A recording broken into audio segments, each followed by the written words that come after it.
Hello and welcome to the draft breakdown video. My name is Scribbles. I'm coach of the Colorado Cabalians, and this is the draft video for the WPF Delta League. This will be my first Wi-Fi league, first fully videoed league. A little bit about me: I've been playing draft since probably 2020, sometime around COVID. Started in singles, didn't really like singles too much, but moved on to doubles and have kind of found a home there. Been playing VGC since 2017, actually, so that's been quite a while. It's been on and off for me mostly. I am really excited for Champions, actually, because it's getting back to some of that format. Terrestrialization, Dynamax, those were all pretty warping for mechanics, I guess, and going back to something simple like Mega or even Z moves kind of keeps the integrity of Pokemon much the same as what I'm used to and what I've grown up with. So this being my first Wi-Fi league and my first videos for all leagues, I've done videos for draft before, but haven't been fully committed to the concept. I think it'll be interesting. It'll be a lot of fun. I'm looking forward to pretty much everything that's going to go on with the league. A few things about this league in particular. We're allowed to draft 9 to 11 Pokemon with max number of points spent is 110. I'm gonna kind of go through the draft board with you guys here and talk about some of my draft philosophies and kind of some of the things that I look for in a draft. A few things that I like in every doubles draft. I like an offensive dark type. I think it's really important, especially to deal with a lot of the trick room setters that end up in the game. I like prankster speed control of some form, and I usually run weather of some kind. So most of the teams that I've worked with are some combination of like rain and trick room, or I've done some tailwind, trick room, dual speed control kind of hybrid. And I love drafting prankster. I actually won a league in WPF with Mega Vanette as my Mega under the Nat Dex format. Mega Vanette was great. I think it's an amazing Pokemon. I think prankster is busted in general. So some of my initial perspective on the draft board before I dive into my actual picks. I use this exact same draft board in another league, SPS, and we had 100 points for the same number of Pokemon. So I knew points were not going to be an issue at all. I can pop up my roster here. I love this team. This team's 3-0. This team's killing it. I think with mega drafts, oftentimes you want complementary megas that can work kind of in opposition to one another so that you can bring both and use both, but you're not going to be kind of having anti-synergistic moments. And so this draft came together and I really loved this draft. And I have 10 more points in this league. So going into the draft, I'm looking to spend a lot of money. Kind of scrolling through the board a little bit, there's not anything that jumps out to me too much on this board. There's a few weird kind of almost, I would say, like singles oriented Pokemon that are pretty high up, and then there's some amazing value in kind of the mid tiers. So I was going to target a lot of the mid tiers and just try and build out a really well-rounded team. I ended up having the 4th pick in the draft, which was fine with me. This will be my 3rd Champions VGC draft. One of the things I'm looking for is to not draft more of the same Pokemon. I have this SPS team with Mega Gengar, so I probably wouldn't draft Mega Gengar. I have another team that is using Arcaludon. I don't really like that team very much. So those are two that I'm looking to avoid. Some of my initial thoughts: I think Mega Charizard Y is really good, but it doesn't suit my playstyle very well. I think Mega Fluette is overrated a little bit. Just no coverage in draft is, I think, not great, just in general. I think a lot of the rest of the board is pretty fair. I think one of the tiers that I had identified really early on as having a lot of value is the 10-point tier here. A lot of these mons that are really good. So you've got Sableye, a prankster. Melodic is a bulky water that's amazing. Meowscarada has a great speed tier. Araquanid gives you wide guy support. Corviknight, Tailwind, and kind of bulk. Vivian, redirection, and Tailwind. Weavaw's basically the fastest fake out in the format. The only faster is Mega Lopunny. Tinkaton is great typing, also gives you fake out, gives you something really interesting there. So I think there's a lot of value kind of in these tiers in the mid, and that's what I'm looking kind of exploit going into it. Stepping off from here into the actual draft, The first Pokemon I targeted when the pick came to me was Sinister. And so the reason I went for Sinister, one, it's not a Pokemon I've used in the other leagues, so it won't be duplicative in that sense. I also is a very unique Pokemon. So Hospitality, obviously a super useful ability that allows you to explore interesting setup opportunities. It's a redirector, and there's very few redirectors in the format. It is a Trick Room setter that is Ghost type, so you don't have to deal with Fake Out disrupting Trick Room setup. It has interesting offensive sets with Calm Mind and Machagacha providing healing. It has a lot of really good coverage with things like Scald and Shadow Ball. I guess Shadow Ball's not coverage, but it has Scald. So I think it's a really, really good mon, and I think it's an easy mon to kind of build around. And so for our first pick, even though we're only doing 8-mon pool or 8-man draft pools for this one, I think Sinister gives me a lot of options to go into. When I initially took this pick, the next mon I was thinking of in my head was Mega Blastoise. I think the synergy between Sinister and Mega Blastoise is really, really good. You've got Fake Out from Blastoise that can help you set up Trick Room. You've got Hospitality to heal you up with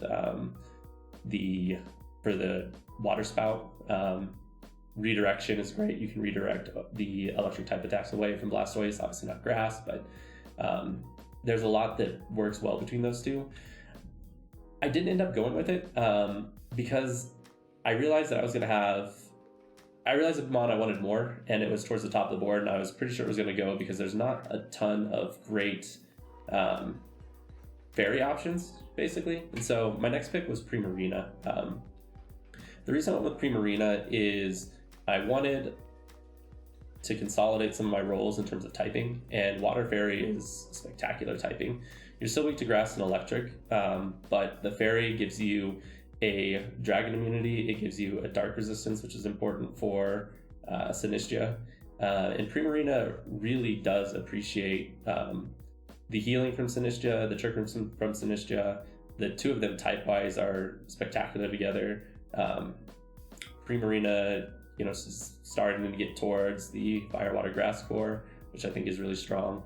Primarina, I don't think really functions on Tailwind very well. I think it's too slow for that, but Trick Room is obviously great. It has amazing bulk if you invest in the defense, and I think it offers a lot to the team that Mega Blastoise kind of pigeonholed me into, kind of build around Mega Blastoise. It didn't give me a lot of flexibility, and that's something in draft I really, really enjoy week to week, is being able to build with different mons in mind and different strategies in mind, and not basically with Blastoise. I felt like I was going to be pigeonholed into just running the same sweeper set basically every week, which it didn't seem that interesting to me, and it seemed a little bit easier to counter, whereas Primarina could run a bunch of different sets, and Sinister can run a bunch of different sets, and together they can run a bunch of different sets.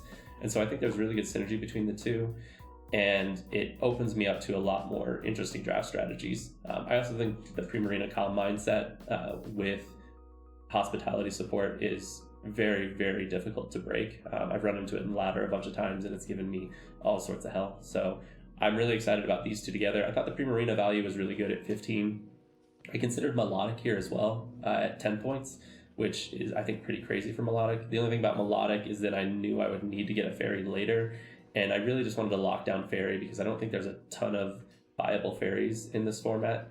I know I was just talking a little bit of smack about Floette, but it's always a little bit limited, and so I wanted to lock in a Fairy, and Primarina I think worked really well with Sinistra.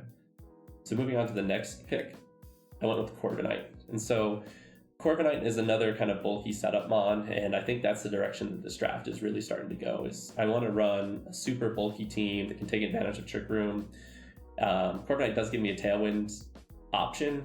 I think slow Tailwind is rarely viable, mainly because you lose to other Tailwind teams, and you have a lot of difficulty getting Tailwind set up, and then you're also wasting the first turn of Tailwind almost all the time. So slow Tailwind I'm not a huge fan of, but Corviknight gives me kind of a physical complement to Primarina that can, instead of doing the Calm Mind, it's doing the bulk up. Steel type is always good.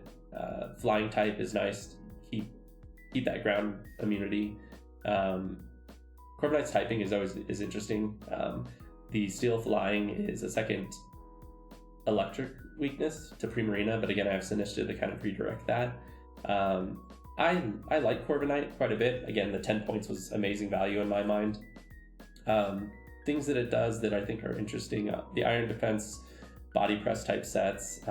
It's an in-game win con. If you can eliminate the special attacking threats, especially the fire and electric ones, it's almost impossible to kill. Flying stab, I think flying offense is probably second most important in my mind, behind dark as a type to have. You can kind of patch up a lot of other things, but flying I think is really, really important. I don't have too much else to say about Corviknight. This was kind of a value pick. I wanted to make sure I got a good steel type to complement the fairy, and I think Corviknight works really well again with Sinistra and Primarina. So these three form a really bulky core, and I think I'm going to continue to kind of work around this concept in the draft. The next pick for me was Komo-o. And so Komo-o is a Pokemon that I've really, really enjoyed using in ladder. The team that I'm currently using in ladder is more or less built around kind of the Clanger Soul Blaze Komo-o set. The nice thing about Komo-o in draft is it is a mix attacker. It's physical and its special sets are viable. It has insane bulk. Its speed tier is actually pretty nice for either you can run it in Trick Room, but if you can give it any sort of speed control support, it has a great speed tier.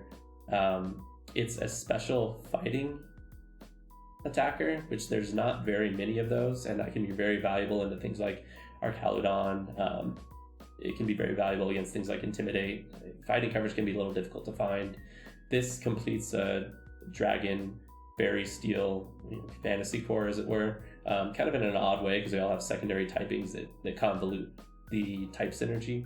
But overall, Komo-o, I think again it works with Primarina and Corviknight. It resists electric. It works with Sinistra. Sinistra can heal it back up from Clanger Soul Blaze, or if it's just taking damage. It does a lot of interesting things. Again, the physical or special attacks. I think having both options is really, really useful. We're kind of filling in some gaps on the speed tiers. This is a little bit higher. I think Komo has been a really fun mon to use. It also can do like body press, iron defense stuff. This team is kind of built around Sinistra. There's going to be a lot of bulky setup, and I think Komo is like one of the best bulky setup mons in the game, and I think it's going to be difficult to take down with the different typing and supports that I have. And again, 12 points felt like great value for it. Moving on in the draft, the next pick, this is going to be the one that doesn't really fit with that theme so far, and that's Heliolisk. So Heliolisk is a mon that I have been using on my in-game ladder team. It is a very interesting mon. It got access to Shedtail, which it doesn't seem as good at first as kind of an Orthworm Shedtail.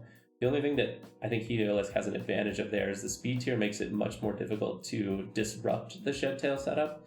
And oftentimes, if you can find Pokemon with type synergies that can receive that Shedtail, it makes it really difficult to kill that substitute on switching.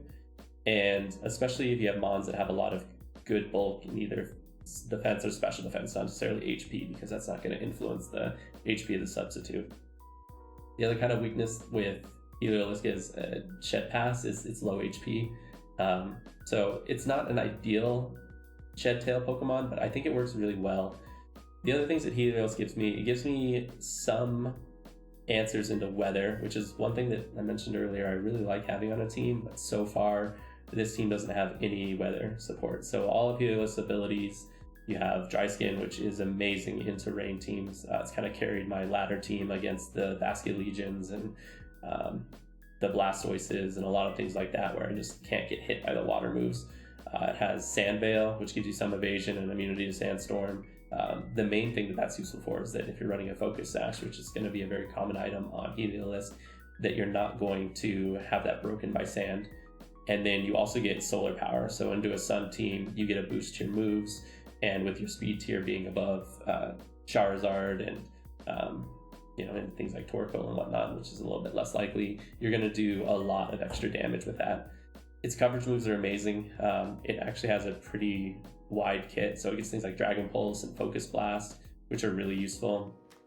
It's a fast E-Webs Pokemon, so it gives me some speed control, and I think that's kind of where I'm centering on my speed control, is kind of this bulky offense with Trick Room, and then maybe have enough speed that if I can get them to -1 with an Electro Web, then I can start outspeeding them. So I think this kind of forms the basis of my speed control, Trick Room, and then fast Electro Web, those type of things. Heliolisk has been a really good mon for me. It is a bit of a sash hog, but its special defense is actually pretty respectable. So I think this mon is going to do a lot of good work for this team. You can obviously see passing Shettil into a Komo or a Corviknight or a Primarina. If you have a fighting move coming in, you can pass it to a Primarina. If you have a ground move coming in, you can pass it to a Corviknight.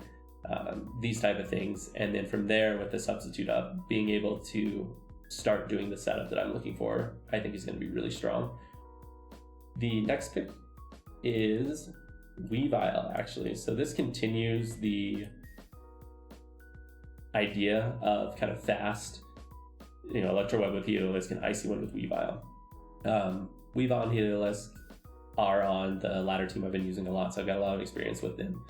Weavile is a huge focus sash hog, so there's a little competition, or a little, I guess, tension between Heliolisk and Weavile for the focus sash. Weavile having the fastest fake out in the format, aside from Mega Lopunny, is amazingly useful.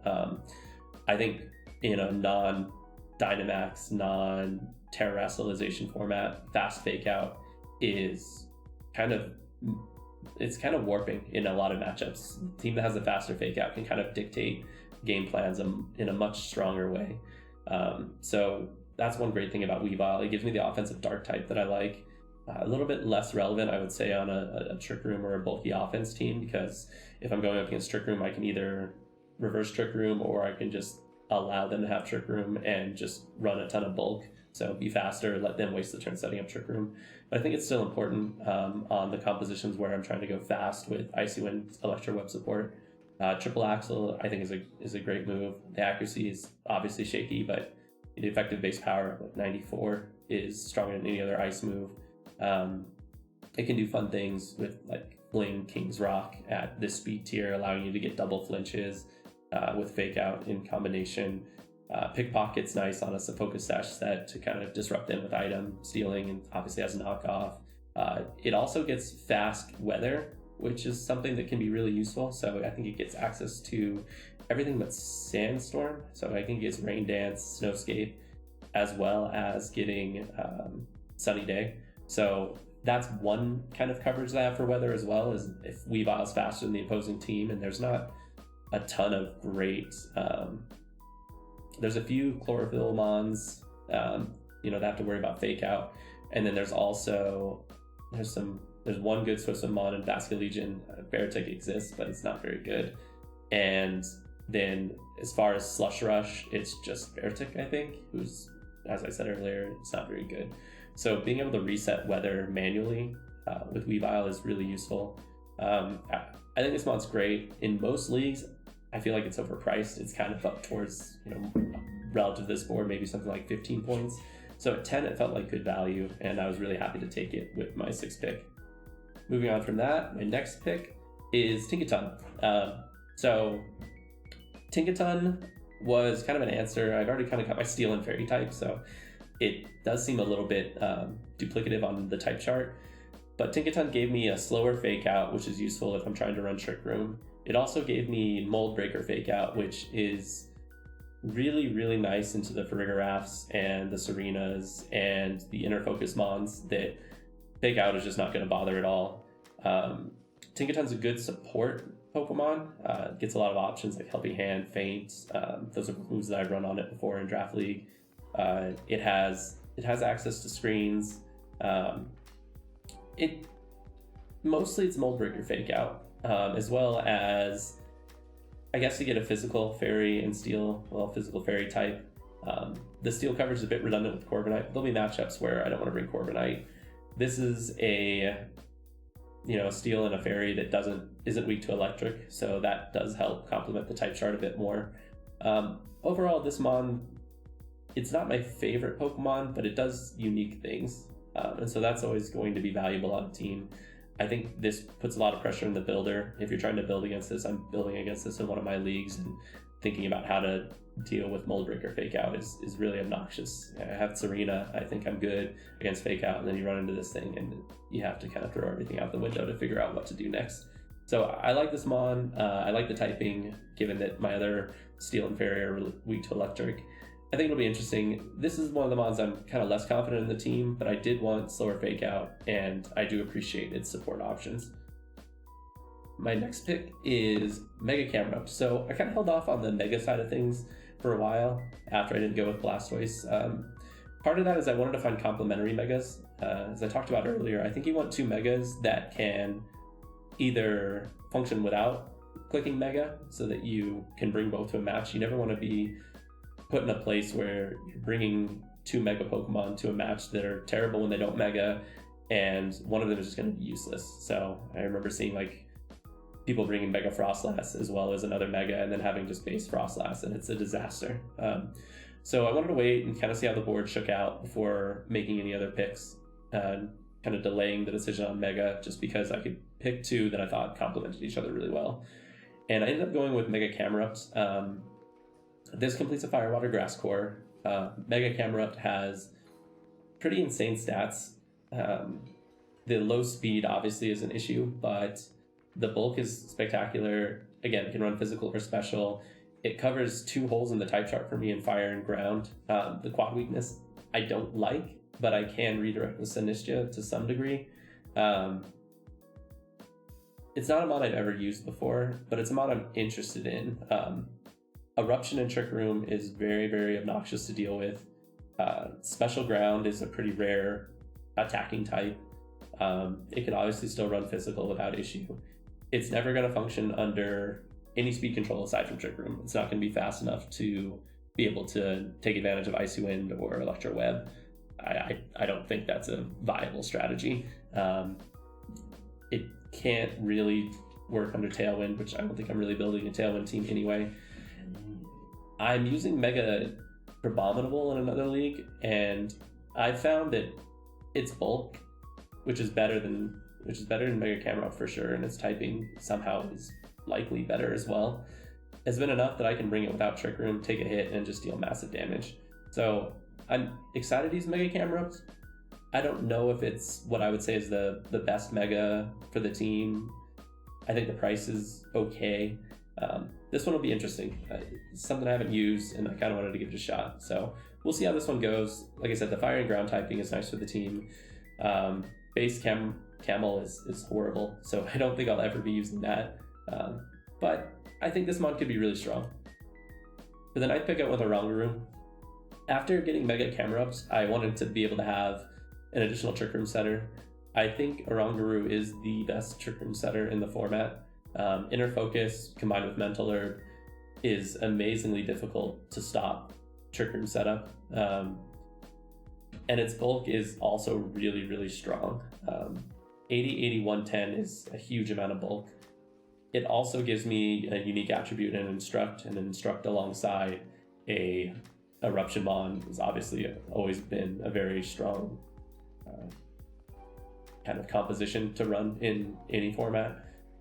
Oranguru, aside from the Instruct and Trick Room, it has some offensive options. I don't think any of them are particularly good. Obviously, its Psychic Stab is fine. I don't think I've ever run normal stab on it. I think it's Hyper Voice and things like that, but normal isn't the most useful attacking type. It does get a nice support kit, so obviously we talked about Instruct, but it also gets things like Encore. You can make use of weird Symbiosis strats, but they're super hard without having like a Booster Energy Mon or something along those lines. Throat Spray, which neither of those are in the game, so there's not much to do there. More or less, Oranguru is just here to give me a secondary Trick Room setter. I think for any Trick Room team, you need multiple setters so that an opponent cannot just hard counter one. They share a dark weakness, which is not ideal. And so that's something that I've kind of focused on. It's another reason that I went for Tinkaton as a secondary fake out user is that it resists dark. If you look at the team, I have 2 dark weaknesses in Sinister and Oranguru, but then I have Primarina, Como, Tinkaton, and I guess Weavile. I don't think Weavile counts as a dark resist, but I have 3 dark resists. So between those, I think that should help with that potential slight weakness. I've used Oranguru in the other league. It's great. I think it's a very, very strong Pokemon. It's very annoying to deal with. It doesn't have the problem that a lot of trick room setters have, where they just kind of sit there and they're in the way and you want them to die. Being able to use something like Instruct to effectively double the damage of a partner Pokemon is amazing. So Oranguru is a very, very strong Pokemon, very unique Pokemon. I think it works really well on this team. With the last pick in the draft, I actually went with Mega Gyarados. So this one might seem a little odd with the composition so far. The speed tier kind of sits between Como and Sinistria, a lot closer to Como, so it doesn't add a ton there. It gives me another dark resist. I think Mega Gyarados is very strong. Gyarados was the same price, and I was kind of debating between the 2 of them. The reason I went with Mega Gyarados, I think Megas that change typing are very obnoxious to battle. So you can envision a scenario with Gyarados out on the field, and you've got, you're considering using a grass move into it. It's currently, water flying, and if it megas, then it will be water dark and be weak to grass. The mind games behind do I mega, do I not mega are really interesting. I can reduce the quad weakness to electric by mega, and just having it be a 2x weakness. Its bulk is insane, its attack is insane. I think it actually takes Shed Tail or Shed Pass really well as it comes in with Intimidate. It is immune to ground from Heliolisk. It resists fighting. It's a terrifying sweeper with Dragon Dance. It can run support options, but I don't think on the Mega Gyarados you would do that, because if you're going to run a Gyarados support, you want Citrus or some sort of defensive item. I think Mega Gyarados works really well. I think it works okay non-Mega, which is why I was okay with it being my secondary Mega. The Intimidate can support Trick Room setups, especially against Dark types. Who are generally physical, and if they're not physical, they don't have amazing damage output, especially into Oranguru, who has great special bulk. So I think it can function non-Mega. This is another Pokemon I've used on my ladder team. So my ledge is Weavile, Heliolisk, Gyarados, Mega Floette, which again I think works really well in ladder, not so great in draft. Ledge and Como. So I think those 6 are really strong together. They've had amazing synergy. I pretty much bring Heliolisk, Weavile, Como, Mega Gyarados, and I'll just Shed Pass into Gyarados or Como setup, and then just try and win from there. I think Mega Gyarados, providing Intimidate, it's a water type, but it has completely different, aside from the grass and electric, it has completely different weaknesses and resistances and immunities than Primarina, so I don't think the type chart's that bad. It has got access to Power Whip, which is I think really important for me to be able to break the bulky waters that can kind of give some of my team trouble. Camerupt is a notable one. Primarina has trouble getting through bulky waters. Corviknight can't do too much to them. So I think Mega Gyarados is a good addition to the team. And I think it can come with Camerupt, so I think they're synergistic.